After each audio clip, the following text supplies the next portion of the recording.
Welcome to the tar education friends. Target allrounder के tar education में मैं प्रकाश कुमार आप सभी का स्वागत करता हूं। दोस्तों, आज है 19 जनवरी 2022। देखेंगे अब तक के सभी महत्वपूर्ण करंट अफेयर्स जो आपके आगामी सभी परीक्षाओं के लिए अति महत्वपूर्ण होंगे। साथ में देखेंगे ये सभी एक्स्ट्रा फैक्ट्स जो आपको औरों से आगे रखेगा। इस क्लास का पीडीएफ आप टार एजुकेशन के इन सभी सोशल मीडिया प्लेटफॉर्म्स और टार एजुकेशन की वेबसाइट से विजिट कर सकते हैं। सभी का लिंक नीचे डिस्क्रिप्शन बॉक्स में दिया हुआ है। वेबसाइट पर आपको अन्य बहुत कुछ मटेरियल्स मिलेंगे, तो जरूर विजिट करें। दोस्तों, प्रश्न यहाँ हिंदी इंग्लिश दोनों में है, ऑप्शंस भी हिंदी इंग्लिश दोनों में है। आपसे आग्रह है कि क्लास को अंत तक अटेंड करें, तभी आपको इस क्लास का महत्व पता चलेगा और क्लास परीक्षा उपयोगी लगे तो प्लीज वीडियो को लाइक कर देंगे, ज्यादा से ज्यादा शेयर करके अपना कुछ सेकेंड्स देके टार एजुकेशन का सहयोग जरूर कर दें। और चैनल पर नए हैं या चैनल को अब तक सब्सक्राइब नहीं किए हैं तो अभी सब्सक्राइब बटन दबा दें, और पहले से कर लिए हैं तो आपका बहुत बहुत धन्यवाद। तो चलिए बिना देर किए शुरू करते हैं आज का क्लास। पहला प्रश्न है, वेयर है the Davos Agenda summit 2022 of the World Economic Forum been organised recently. हाल ही में विश्व आर्थिक मंच WEF के दावोस एजेंडा शिखर सम्मेलन 2022 का आयोजन कहाँ किया गया है? ये किया गया है दावोस में। दावोस कहाँ है? स्विट्जरलैंड में है। स्विट्जरलैंड के दावोस में ये विश्व आर्थिक मंच का दावोस एजेंडा शिखर सम्मेलन 2022 का आयोजन किया गया है। और इसमें कुछ देखें तो भारतीय प्रतिनिधित्व इस शिखर सम्मेलन में प्रधानमंत्री श्री नरेंद्र मोदी के द्वारा वर्चुअली तरीके से किया गया है। इन्होंने भी इसमें शामिल हुआ था। और वर्ल्ड इकोनॉमिक फोरम के बारे में जान लेते हैं। वर्ल्ड इकोनॉमिक फोरम WEF, इसका स्थापना 24 जनवरी 1971 में हेडक्वार्टर कोलोनी स्विट्जरलैंड में है और एग्जीक्यूटिव चेयरमैन इसके क्लाउस श्वाब हैं। ये सब याद रखिएगा। अब ध्यान से सुनिएगा, ऑप्शंस में आपको बहुत कुछ मिलेंगे क्योंकि ये वेन्यूज से संबंधित प्रश्न था कि क्या कहाँ हुआ है, तो उसी से संबंधित हम लोग ऑप्शन भी फिट करते हैं। प्रश्न जैसे होते हैं उसी बेस पर ऑप्शन भी फिट किया जाता है, ताकि आपको, क्योंकि ये करंट अफेयर्स का क्लास है, तो करंट अफेयर से संबंधित जितने अपडेट्स वो भी हाल फिलहाल के आपको रिवीजन के तौर पर कराया जा सके। तो ध्यान से सुनिए। रोम क्यों न्यूज में रहा है? तो हाल ही में G20 शिखर सम्मेलन कहाँ हुआ था? तो ये इटली के रोम में ही G20 शिखर सम्मेलन हुआ है और इसमें भी भारतीय प्रतिनिधित्व अपने प्राइम मिनिस्टर नरेंद्र मोदी के द्वारा किया गया था। G20 क्या है दोस्तों? G20, इसमें G का मतलब है ग्रुप और टोटल इसका पूरा मतलब है ग्रुप ऑफ 20। ये विश्व के 20 शक्तिशाली राष्ट्रों का एक संगठन है जो पूरे विश्व के GDP का 80% ये कवर करते हैं, ये 20 कंट्रीज के द्वारा। ये सब पॉइंट्स इसमें कुछ आप याद रख सकते हैं। और विश्व के पूरी आबादी का 60% जो पॉपुलेशन है, जनसंख्या है, इस G20 के राष्ट्रों के अंदर ही है। और GDP का, पूरे विश्व के GDP का 80% GDP इनके पास है। तो ये समझ सकते हैं कितना शक्तिशाली संगठन है ग्रुप ऑफ 20 अर्थात G20। इसी का शिखर सम्मेलन 2021 ये हुआ है आपको इटली के रोम में। चलिए, तो ये G20 के बारे में हुआ। ढाका क्यों न्यूज में रहा है? तो हाल ही में इंडियन ओशियन रीम एसोसिएशन की 21वीं वार्षिक मंत्री स्तरीय परिषद शिखर सम्मेलन का आयोजन, अर्थात शॉर्ट में याद रखेंगे इंडियन ओशियन रीम एसोसिएशन मंत्री स्तरीय शिखर सम्मेलन, ये कहाँ हुआ है? तो बांग्लादेश की राजधानी ढाका में हुआ है। और 2023 में इसका जो यही इंडियन ओशियन रीम एसोसिएशन इसका 2023 में जो शिखर सम्मेलन होगा, मंत्री स्तरीय बैठक होगा, वो भी बांग्लादेश के द्वारा ही किया जाएगा। तो इसको भी आप याद रखेंगे। चलिए, बांग्लादेश की राजधानी ढाका है ही। बांग्लादेश के मुख्य प्रधानमंत्री कौन है? शेख हसीना है। चलिए, नई दिल्ली की न्यूज में रहा है। तो हाल ही में भारत मध्य एशिया वार्ता का आयोजन कहाँ हुआ है? तो अपने देश की राजधानी नई दिल्ली में किया गया है। ये 18 से 20 दिसंबर 2021 को किया गया था और विदेश मंत्री अपने कौन है? सुब्रमण्यम शंकर के द्वारा इसका मेजबानी और अध्यक्षता किया गया था। तो ये सभी फैक्ट्स आप पहले प्रश्न से आपको मिला। उम्मीद करता हूं आपको ये पसंद आए होंगे, परीक्षा उपयोगी लगे होंगे। अभी देखिए, ये तो पहला प्रश्न था, आगे आपको बहुत कुछ रोचक जानकारियां हर प्रश्न में। करंट अफेयर का क्लास है तो मकसद यही रहेगा कि आपके करंट अफेयर्स क्लास को इस तरह से कवर किया जाए जो कि आपके लिए फायदेमंद रहे, आप सबसे आगे रहे। तो पूरा अंत तक अटेंड करें। हर प्रश्न में आपको अलग अलग जानकारियां दी जाएगी। अगला प्रश्न है, हाल ही में किस राज्य सरकार ने रोजगार के अवसर पैदा करने के लिए रोजगार मिशन का शुरुआत करने का घोषणा किया गया है? किस राज्य सरकार द्वारा? तो ये छत्तीसगढ़ सरकार के द्वारा राज्य में रोजगार के अवसर पैदा करने के लिए रोजगार मिशन का शुरुआत करने का घोषणा किया है। मुख्यमंत्री कौन है वहाँ पे? भूपेश बघेल है, इन्होंने ही इसका घोषणा किया है। और इस घोषणा से रोजगार मिशन को लॉन्च करने से राज्य में लगभग 15 से 20 लाख नई नौकरियां का सृजन होगा। छत्तीसगढ़ की बात है तो ये देखिए, राजधानी क्या है छत्तीसगढ़ का? रायपुर है। इस राज्य का स्थापना 1 नवंबर सन 2000 में हुआ था। मुख्यमंत्री भूपेश बघेल है और राज्यपाल गवर्नर कौन है? अनुसुईया उइके। अब देखिए, इसमें ऑप्शन से आपको बहुत कुछ मिलेंगे क्योंकि ये एक योजना पर आधारित प्रश्न था, तो ऑप्शन से भी मैं आपको यहाँ पे कुछ योजना से अपडेट कराता हूँ। झारखंड क्यों न्यूज में रहा है? तो हाल ही में झारखंड सरकार के द्वारा राज्य में माओवाद प्रभावित जिलों में युवा खेल प्रतिभाओं को बढ़ावा देने के लिए एक योजना लॉन्च किया है, सहाय, SAHAY। सहाय योजना किस राज्य सरकार का है? तो झारखंड का है। माओवाद क्षेत्र में खेल प्रतिस्पर्धा को बढ़ावा देने के लिए ये एक योजना है। झारखंड की राजधानी कहाँ है? रांची है। अच्छा, झारखंड राज्य का स्थापना कब हुआ था? तो ये 15 नवंबर सन 2000 में बिहार राज्य से अलग करके ये राज्य का निर्माण हुआ था। मुख्यमंत्री वहां पे कौन है? तो हेमंत सोरेन है। और राज्यपाल कौन है? तो रमेश बैस है। ये सब फैक्ट्स आप याद रखेंगे। चलिए, मध्य प्रदेश क्यों न्यूज में रहा है? तो हाल ही में मुख्यमंत्री उद्यम क्रांति योजना का शुभारंभ मध्य प्रदेश सरकार के द्वारा किया गया है। इसमें क्या होगा? तो शिक्षित युवाओं को राज्य के सेल्फ एम्प्लॉयमेंट से जोड़ा जाएगा। योजना का क्या नाम है? मुख्यमंत्री उद्यम क्रांति योजना। मध्य प्रदेश की राजधानी भोपाल है। मध्य प्रदेश के CM कौन है? शिवराज सिंह चौहान है। और राज्यपाल वहां पे कौन है? मंगू भाई छगन भाई पटेल है। ये सब याद रखेंगे। उड़ीसा क्यों न्यूज में रहा है? तो उड़ीसा में उड़ीसा राज्य के द्वारा हाल ही में मुख्यमंत्री वायु स्वास्थ्य योजना सेवा, वाई की जगह S होगा, ये मुख्यमंत्री वायु स्वास्थ्य सेवा, ये किस राज्य के द्वारा शुरू किया गया है? तो उड़ीसा के द्वारा। इस योजना में क्या होगा कि राज्य में कोई अगर ऐसा मरीज है जो काफी क्रिटिकल सिचुएशन में है और वहां से उसको इलाज के लिए जहां हॉस्पिटल जाने में काफी समय लग सकता है या वहां ट्रांसपोर्ट की सुविधा अभी अच्छी नहीं है, तो इस योजना के तहत डॉक्टर की टीम को डायरेक्ट हवाई यान से उस मरीज को ठीक करने के लिए, इलाज के लिए डॉक्टर की टीम को इस योजना के तहत डायरेक्ट भेजा जाएगा। यही ये योजना है, मुख्यमंत्री वायु स्वास्थ्य सेवा योजना, उड़ीसा सरकार। उड़ीसा की राजधानी कहाँ है? तो भुवनेश्वर है। उड़ीसा राज्य का स्थापना 1 अप्रैल 1936 को। मुख्यमंत्री कौन है वहां पे? नवीन पटनायक है।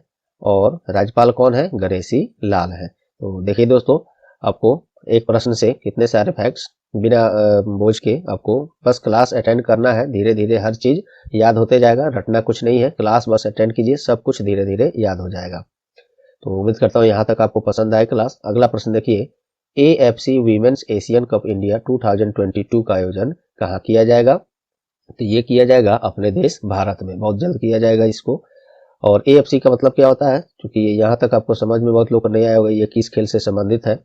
तो AFC का मतलब होता है एशियन फुटबॉल कॉन्फेडरेशन, वही है AFC women's Asia cup 2000 India 2021। इसका आयोजन अपने देश भारत में किया जाएगा। कब से कब तक? तो भारत में भी कहाँ पहले? तो मुंबई, नवी मुंबई और पुणे में इसी 20 जनवरी 2022 से किया जाएगा। और आज है 19, कल से इसका मतलब होगा 19 जनवरी है आज। तो इस खेल में सब, और एक पॉइंट ये भी है कि इस खेल में सफल होने वाली टीम 2023 में जो ऑस्ट्रेलिया और न्यूजीलैंड में आयोजित होगा फीफा वीमेंस वर्ल्ड कप, उसमें क्वालिफाई होके ये सब टीम जाएंगे। चलिए, फीफा की बात हुई है तो ये भी देख लेते हैं। Federation international D football association, स्थापना इसका 21 मई 1904 में, हेडक्वार्टर ज्यूरिख स्विट्जरलैंड है और प्रेसिडेंट इसके ज्ञानी इन्फेंटिनो है। चलिए, और इसमें ऑप्शंस देखते हैं। ऑप्शंस में कुछ वेन्यू से संबंधित आपको फिर अपडेट करा देता हूं। इसी तरह से ICC, न्यूजीलैंड क्यों न्यूज में रहा है? तो ICC women's cricket world cup 2022 में जो ICC women's world cricket world cup होगा, ये कहाँ होगा? न्यूजीलैंड में किया जाएगा। और ये हो गया 2022 में होगा। 4 मार्च से 3 अप्रैल 2022 तक इसको अगले इसी वर्ष आयोजित किया जाएगा न्यूजीलैंड में। ICC women's cricket world cup 2022 याद रखिएगा। जर्मनी क्यों न्यूज में रहा है, तो जर्मनी में जी7 शिखर सम्मेलन 2022 की अध्यक्षता किस देश के द्वारा होगा, तो यही जर्मनी के द्वारा होगा। जी7 यहाँ भी इसका मतलब है ग्रुप ऑफ 7, ये 7 शक्तिशाली राष्ट्रों का एक संगठन है विश्व के। उन देशों का नाम मैं बता देता हूँ आपको। वो सब देश हैं USA, Canada, Japan, France, United kingdom, Italy और जर्मनी। ये सभी 7 इसमें 7 शक्तिशाली राष्ट्र हैं जो इसके सदस्य हैं। इसको आप याद जरूर रखिएगा, ऑप्शन के थ्रू इसको पूछा जाता है प्रश्न। चलिए, उज्बेकिस्तान क्यों न्यूज में रहा है, तो Asian Paralympic committee APC, Asian Paralympic committee के द्वारा अधिसूचना के अनुसार जो है एशियन यूथ पैरा गेम्स 2025 क्या है, एशियन यूथ पैरा गेम्स 2025, इसका आयोजन कहाँ किया जाएगा, तो ये उज्बेकिस्तान की राजधानी ताशकंद में किया जाएगा। ये वेन्यू से संबंधित ये फैक्ट्स मैंने आपको बताया, बिल्कुल अपडेट रहिएगा इससे, प्रश्न बार बार इससे आपको एग्जाम्स में बनेंगे। चलिए नेक्स्ट देखते हैं, हाल ही में किसे परिधान निर्यात संवर्धन परिषद एईपीसी के नए अध्यक्ष के रूप में नियुक्त किया गया है, सही जवाब है नरेंद्र कुमार गोयनका। इनको परिधान निर्यात संवर्धन परिषद एईपीसी का अध्यक्ष बनाया गया है। क्या है एईपीसी, तो देखिए एईपीसी जो है भारत में परिधान निर्यातकों के आधिकारिक निकाय है जो भारतीय निर्यातकों के साथ साथ आयातकों, अंतर्राष्ट्रीय खरीदारों को अमूल्य सहायता प्रदान करता है, जो भारत को कपड़ों के लिए अपने पसंदीदा सोर्सिंग गंतव्य के रूप में चुनते हैं। और एक और इस पॉइंट ये जान सकते हैं, एपीसी जो है परिधान निर्माण, उनके निर्यात प्रचार सुविधा के लिए एक शक्तिशाली निकाय है। चलिए, कपड़ा संबंधित बातें हुई हैं, तो केंद्रीय कपड़ा मंत्री अभी कौन है, श्री पीयूष गोयल है। आइए ऑप्शंस ध्यान से सुनिएगा, काफी महत्वपूर्ण है, सब हाल फिलहाल के नई नियुक्तियां से मैंने इसको कवर किया है ताकि आपको ये अपडेट हो जाए, रिवीजन हो जाए। उर्जित पटेल क्यों न्यूज में रहे हैं, तो हाल ही में उर्जित पटेल को AIIB अर्थात एशियन इंफ्रास्ट्रक्चर इन्वेस्टमेंट बैंक, इसके उपाध्यक्ष बनाए गए हैं। कौन, उर्जित पटेल। उर्जित पटेल कौन है, आरबीआई के पूर्व अपने गवर्नर है। इन्हीं को Asian infrastructure investment bank AIIB के उपाध्यक्ष बनाया गया है। उपाध्यक्ष ये है, तो अध्यक्ष कौन है AIIB के, तो जीन लीकुन है, जीन लीकुन, ये क्यों समझिएगा इसको, जीन लीकुन अध्यक्ष है और उपाध्यक्ष बन गए ये उर्जित पटेल AIIB के। इसके बारे में कुछ और जान लेते हैं। एशियन इंफ्रास्ट्रक्चर इन्वेस्टमेंट बैंक, इसका स्थापना कब हुआ था, 16 जनवरी 2016 में, और इसके मेंबर्स कंट्री अभी 103 है। ये डाटा मैं अक्टूबर 2021 तक का बता रहा हूँ, उसके बाद से ऐसे इसमें कोई जुड़ा नहीं है। 103 मेंबर कंट्री हैं इसके AIIB के, और जिन लीकुन इसके अध्यक्ष हैं और उपाध्यक्ष अपने आरबीआई के पूर्व गवर्नर उर्जित पटेल को बना ही दिया गया है। चलिए, तो ये रहे पहले ऑप्शन से। विनय कुमार त्रिपाठी, मोस्ट इंपोर्टेंट, इनको हाल ही में भारतीय रेलवे बोर्ड के अध्यक्ष और कार्यकारी अधिकारी किसे बनाया गया है, विनय कुमार त्रिपाठी को। BS पठानिया ये न्यूज में क्यों रहे हैं, तो ICG इंडियन कोस्ट गार्ड, भारतीय तटरक्षक बल, इसके महानिदेशक कौन बने हैं, VS पठानिया। तो ये सभी देखिए कितने महत्वपूर्ण है, आपको चौथे प्रश्न से कुछ अपडेट मैंने जो भी दिया। चलिए अगला प्रश्न है, हाल ही में किस भारतीय ने प्रतिष्ठित मिसेज वर्ल्ड 2022 प्रतियोगिता में सर्वश्रेष्ठ राष्ट्रीय पोशाक अर्थात नेशनल कॉस्ट्यूम अवार्ड का पुरस्कार जीता है, तो ये जीता है नवदीप कौर के द्वारा जीता गया है। नवदीप कौर ने नेवादा लास वेगास में प्रतिष्ठित मिसेज वर्ल्ड 2022 में की प्रतियोगिता में सर्वश्रेष्ठ राष्ट्रीय पोशाक, जिसे इंग्लिश में नेशनल कॉस्ट्यूम अवार्ड कहते हैं, का पुरस्कार जीता है। इसमें एक अलग से प्रश्न आपको, बिल्कुल ये अलग प्रश्न होना चाहिए लेकिन इसी से संबंधित था इसलिए मैं इसमें डाल दिया हूं। देखिए ये बिल्कुल अलग प्रश्न है, इसी से संबंधित, ये प्रश्न ही मुझे बनाना चाहिए था लेकिन मैं इसी में डाल दिया हूं। देखिए, मिसेज अमेरिका रही साइलिन फोर्ड को, साइलिन फोर्ड को मिसेज वर्ल्ड 2022 का ताज पहनाया गया है। ये बिल्कुल अलग प्रश्न है, इसको प्रश्न के तौर पर याद रखिएगा। चलिए ऑप्शंस देखते हैं। नमिता गोखले, इनको ये क्यों न्यूज में हाल ही में रही हैं, तो हाल ही में साहित्य अकादमी पुरस्कार 2021 जो का घोषणा किया गया साहित्य अकादमी पुरस्कार 2021, इसमें इंग्लिश लैंग्वेज के लिए साहित्य अकादमी का पुरस्कार किसे मिला है? तो ये नमिता गोखले को मिला है। साहित्य अकादमी पुरस्कार 2021 में इंग्लिश लैंग्वेज के लिए इनको मिला है। हिंदी एक और महत्वपूर्ण है, वो भी जान लीजिए। हिंदी में मिला है दया प्रकाश सिन्हा को। तो ये दोनों पॉइंट बिल्कुल याद रखिएगा। आलिया भट्ट, ये अभिनेत्री आलिया भट्ट है, इनको क्या मिला है? तो हाल ही में पेटा इंडिया PETA, इसका PETA India person of the year किसे चुना गया है? तो अभिनेत्री आलिया भट्ट को। पेटा इंडिया का फुल फॉर्म क्या होता है? तो देखिए, people for the ethical treatment of animal, people for the ethical treatment of animal, ये इसका फुल फॉर्म होता है। तो सीधे तौर पे इतना याद रखिएगा, PETA India person of the year award किसे चुना गया है? आलिया भट्ट को। JC चौधरी, ये न्यूज में क्यों रहे हैं? तो ये अपने भारत के एक न्यूमरोलॉजिस्ट हैं, अंक ज्योतिषी जिसे कहते हैं। इनको गिनीज वर्ल्ड रिकॉर्ड 2022 प्रदान किया गया है। गिनीज वर्ल्ड रिकॉर्ड 2022 का अवार्ड अंक ज्योतिषी में स्पेशल, ये ध्यान रखिएगा, ये मिला है JC चौधरी को। एक और रिकॉर्ड यह है कि 2022 में सबसे पहला गिनीज वर्ल्ड रिकॉर्ड भी इन्होंने ही जीता है। इस तरह से भी ये हाईलाइटेड है, अपने भारतीय हैं, न्यूमरोलॉजिस्ट हैं, अंक ज्योतिषी जिसे कहते हैं। तो ये याद रखिएगा। चलिए, 5वां प्रश्न हो गया। चलिए, छठे प्रश्न से हम लोग एक्स्ट्रा फैक्ट के साथ इस तरह से इसको फटाफट देखते हैं। क्योंकि आप लोग जितना एफर्ट्स लगा के ये क्लास कराया जा रहा है, उतना आप लोग सहयोग कर नहीं रहे हैं। तो क्लास अगर बिल्कुल पसंद आ रहा है तो शेयर जरूर करें, टायर एजुकेशन के फैमिली को इंक्रीज करें आप लोग, तभी प्रोत्साहित होकर क्लास को आगे जारी रखा जाएगा दोस्तों। और ऊपर जैसे कराया गया उसी तरह से सब कराया जाएगा। और टायर एजुकेशन पर मैं आपको बता दूं, टॉपिक वाइज क्लासेज भी शुरू हो गए हैं। चैनल पर आप विजिट कीजिएगा, वहाँ पे टॉपिक वाइज बहुत सारे क्लास कराए जा रहे हैं। एग्जाम बेस्ड पेपर भी कराया जा रहा है, जैसे NTPC ग्रुप D SSC का practice set, previous year based set बनाया गया है, उसको काफी अच्छे से एक्सप्लेन किया जा रहा है और कराया जा रहा है। तो ये सब आप लोग चैनल पर विजिट करके जरूर उसे देखें, ज्वाइन करें और टायर एजुकेशन का सहयोग भी करें, पसंद आए तो। चलिए, हाल ही में माली के पूर्व राष्ट्रपति का निधन हो गया है, उनका नाम क्या है? तो इब्राहिम बाऊबकर कीता, ये माली के पूर्व राष्ट्रपति थे। इनका हाल ही में 76 वर्ष की उम्र में निधन हो गया है। इससे पहले वे माली के प्रधानमंत्री के रूप में भी 1994 से सन 2000 तक सेवा किए हैं, प्रधानमंत्री के रूप में भी, याद रखिएगा। माली की राजधानी बमाको है, वहाँ पे मुद्रा वेस्ट अफ्रीकन CFA फ्रैंक चलता है। और अभी वहाँ पे प्रधानमंत्री कौन है? तो चोगवेल कोकाला। और प्रेसिडेंट कौन है? असीमी गोइटा। चलिए, अगला प्रश्न देखते हैं। सॉरी, हाल ही में गणितीय चिन्ह इन्फिनिटी के आकार का बने ब्रिज को पहली बार यातायात के लिए कहाँ खोला गया है? तो ये UAE की शहर दुबई में खोला गया है। UAE की ये राजधानी नहीं है, बहुत लोग इसको राजधानी मान के चलते हैं। UAE की का राजधानी कहाँ है? अबू धाबी है, ये वहाँ का एक शहर है।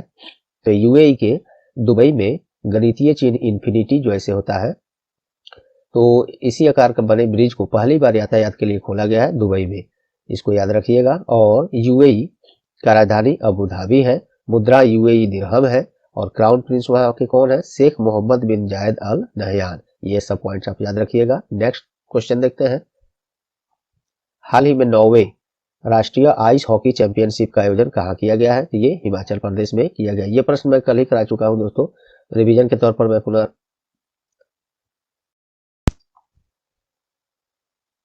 फिर से सुन लीजिए। 9वें राष्ट्रीय आइस हॉकी चैंपियनशिप का आयोजन कहाँ किया गया है? हिमाचल प्रदेश में। मुख्यमंत्री कौन है हिमाचल प्रदेश के? जयराम ठाकुर। इन्होंने ही हिमाचल प्रदेश के लाहौल स्पीति जिले के आइस स्केटिंग रिंक, काजा एक जगह है, वहीं पे 9वीं राष्ट्रीय आइस हॉकी चैंपियनशिप 2022 का उद्घाटन किया गया है। हिमाचल प्रदेश में ये पहली बार किया जा रहा है, तो इसलिए महत्वपूर्ण है। राज्य स्तरीय परीक्षाओं में ये जरूर पूछा जा सकता है वहां, और आप लोग में भी पूछा ही जा सकता है।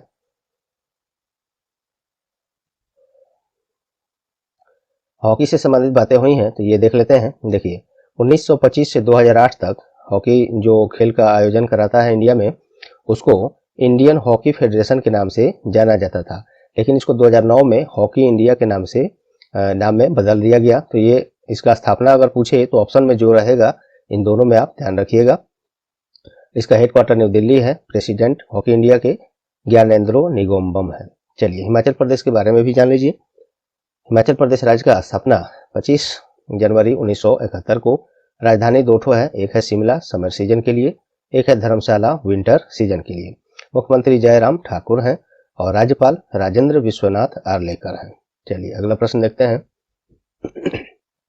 हाल ही में कहा विश्व का सबसे बड़ा खादी झंडा प्रदर्शित किया गया है? विश्व का सबसे बड़ा है तो मोस्ट इंपोर्टेंट है। ये क्वेश्चन मैं कल ही करा चुका हूँ, आपको यहाँ पे रिवीजन के तौर पर पुनः रख दिया हूँ। कहीं कहीं तो ये प्रश्न आपको हो सकता है अभी कल परसों में भी मिले, लेकिन इसी यही खासियत है, टायर एजुकेशन को आपके लिए सबसे अपडेट रखा जाता है। हो जाता है कभी कभी प्रश्न कुछ न्यूज पेपर से अगर बच जाता है तो हम लोग बाद में भी मिलने पर वीकली में न्यूज लेटर जब पाया जाता है वो वहां पे मिलता है तो भी लाया जाता है। तो विश्व का सबसे बड़ा खादी झंडा प्रदर्शित कहाँ किया गया है? तो ये लोंगेवाला है कहाँ? तो भारत पाकिस्तान बॉर्डर पर राजस्थान में है ये लोंगेवाला। ये भारत पाकिस्तान का बॉर्डर है, वहीं पे विश्व का सबसे बड़ा खादी झंडा ये प्रदर्शित किया गया है। वो भी भारतीय सेना का जो इस बार सेना दिवस मनाया गया है, 74वां सेना दिवस कब मनाया जाता है? 15 जनवरी को। इसी अवसर पर इसको प्रदर्शित किया गया है और इस झंडे को खादी और ग्रामोद्योग आयोग के द्वारा बनाया गया है, KVIC जिसे शॉर्ट में कहते हैं, इसके द्वारा बनाया गया है। और इस तिरंगा झंडा का जो विश्व का सबसे बड़ा खादी का ये झंडा है, इसकी लंबाई 225 फीट है और चौड़ाई 150 फीट है और वजन इसका 1400 किलोग्राम है। जबकि इसमें जो अशोक चक्र होता है जिसमें 24 तीलियां होती हैं, उसका व्यास 30 फीट है। ये सब पॉइंट अलग से याद रख सकते हैं। चलिए KVIC ने इस झंडे को बनाया है, अर्थात khadi and village industries commission. स्थापना इसका 1956 में, हेडक्वार्टर मुंबई है, चेयरमैन विनय कुमार सक्सेना है। चलिए सेना से संबंधित बात हुई है तो ये फटाफट हम लोग देख लेते हैं। अभी सेना प्रमुख कौन है? मनोज मुकुंद नरवणे। इन्हीं को ये जो दिख रहा है आपको चीफ ऑफ डिफेंस स्टाफ, इसमें होता है chief of defence staff committee तो इस कमेटी का चेयरमैन बनाया गया है। ये सेना प्रमुख मनोज मुकुंद जो वर्तमान में है, इन्हीं को इस कमेटी का चेयरमैन बनाया गया है। और चीफ ऑफ डिफेंस स्टाफ का पोस्ट अभी भी खाली है, क्योंकि जो देश के सबसे पहले चीफ ऑफ डिफेंस कौन थे? जनरल बिपिन रावत थे। इनका निधन हाल ही में पिछले महीने दिसंबर में 8 दिसंबर को एक प्लेन इनका जो हेलीकॉप्टर था क्रैश कर गया था, उसमें बड़ा दुखद इनका देहांत हो गया था। तो ये पोस्ट अभी भी खाली है। और इंडियन एयरफोर्स चीफ कौन है? RKS भदौरिया इसके पहले थे, अभी कौन है? विवेक राम चौधरी हैं। और चीफ ऑफ नेवल स्टाफ कौन है? एडमिरल R हरि कुमार, इससे पहले करमवीर सिंह थे। नेक्स्ट है, हाल ही में जापान के पूर्व प्रधानमंत्री का निधन हुआ है, क्या नाम है उनका? तोशिकी कैफू। जापान की राजधानी टोक्यो है, मुद्रा वहां पे जापानीज येन चलता है। अभी वर्तमान में प्रधानमंत्री जापान के कौन है? फूमियो किशिदा, ये नए बने हैं बिल्कुल अभी। नेक्स्ट देखते हैं, हाल ही में पद्मश्री से सम्मानित लुगड़ी देवी के नाम से प्रसिद्ध सामाजिक कार्यकर्ता का निधन हो गया है। उनका नाम क्या है? शांति देवी। लुगड़ी देवी के नाम से प्रसिद्ध ये सामाजिक कार्यकर्ता शांति देवी जो है, उड़ीसा के माओवाद क्षेत्र में शांति बहाल करने और जनजातीय लड़कियों के शिक्षा के विकास के लिए अपना अहम योगदान इन्होंने दिया है। इन्हीं का निधन अभी हो गया है, नाम याद रखिएगा। चलिए क्वेश्चन ऑफ द डे आज का देखते हैं। हाल ही में किस दिन पहला राष्ट्रीय स्टार्टअप्स दिवस मनाया गया है? बहुत ही इंपोर्टेंट है ये। क्यों इंपोर्टेंट है? तो ये पहली बार मनाया जा रहा है, फर्स्ट बार ही मनाया गया है राष्ट्रीय स्टार्टअप दिवस। और इसका जवाब आप लोग इसको मैंने पिछले क्लास में करा चुका है, तो आप इसे जरूर कमेंट में इसका जवाब जरूर दें। जिनको नहीं मालूम, याद नहीं है, भूल चुके हैं, वो लोग पुनः कल का क्लास देखेंगे या सर्च करके गूगल से कमेंट जरूर करिएगा, क्योंकि कमेंट करने के बाद और नहीं याद है सर्च करेंगे तो वो प्रश्न आपको हमेशा के लिए याद हो जाएगा। तो उससे संकोच न करें, मेहनत से भागे नहीं, इसको सर्च करके कमेंट जरूर कीजिएगा। आज दोस्तों ये 10-11 क्वेश्चन ही बने थे मोस्ट इंपोर्टेंट, ये तो मैंने कराया। कभी कभी 15-20 प्रश्न हो जाते हैं, कभी 10-11 ही होते हैं, ये मायने नहीं रखता नंबर ऑफ क्वेश्चंस कितने हैं। विषय से हटकर और वैसे प्रश्न तो बहुत बन सकते हैं, लेकिन आपको एग्जाम्स निकालने हैं, समय भी बचाना है, तो वही कराया जाता है जो आपको एग्जाम में बेनिफिट करे और आपको बस एग्जाम प्रतियोगिता परीक्षा में आपको वो काम आए। तो चलिए दोस्तों, उम्मीद करता हूँ आज का क्लास आप लोगों को परीक्षा उपयोगी लगी होंगी। यदि हाँ तो प्लीज वीडियो को लाइक कर दें, कुछ सेकंड्स देकर टायर एजुकेशन का सहयोग जरूर कर दें। और चैनल पर आप नए हैं या चैनल को अब तक सब्सक्राइब नहीं किए हैं तो अभी सब्सक्राइब बटन दबा दें, बेल आइकन भी दबा दें कि क्लास आपको एक भी छूटे नहीं, नोटिफिकेशन मिल जाए। और पहले से सब्सक्राइब कर लिए हैं तो आपका बहुत बहुत धन्यवाद। और चैनल पर जरूर विजिट करें आप लोग दोस्तों, यूट्यूब चैनल और वेबसाइट पर टॉपिक वाइज क्लास और एग्जाम पेपर, वहाँ मॉडल प्रैक्टिस सेट भी ये सब कराया जा रहा है। बहुत कुछ आपको मिलेगा, तो विजिट जरूर करें। तो चलिए मिलते हैं अगले इंपॉर्टेंट क्लास में, तब तक के लिए goodbye, all the best.